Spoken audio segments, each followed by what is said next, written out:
So the first tab is looking at points per position. So if you change any one of these inputs, you'll see a bar graph displayed for the different career points.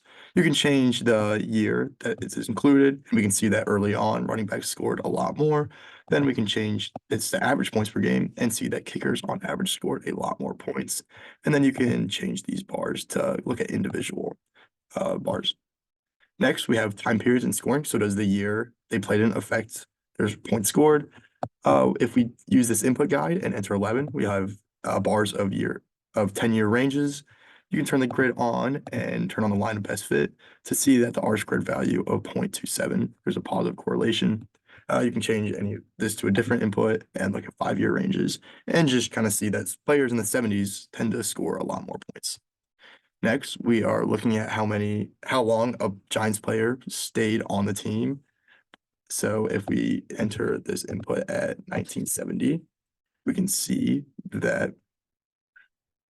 And then if we turn on all positions, we can see that players on average stayed on the team for about 4 years. And then we can turn on all these different positional inputs and see that quarterbacks tend to stay on the team longer. Then we can also turn on minimum 16 games to remove outliers.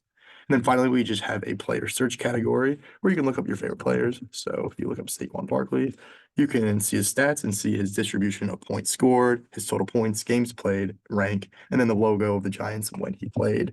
The second player will do Ward Cuff, and then the third player will just do Joe Morrison. And you can see their different stats. And finally, if you enter a player who was not on the team, like myself, then you'll see that there is an invalid input.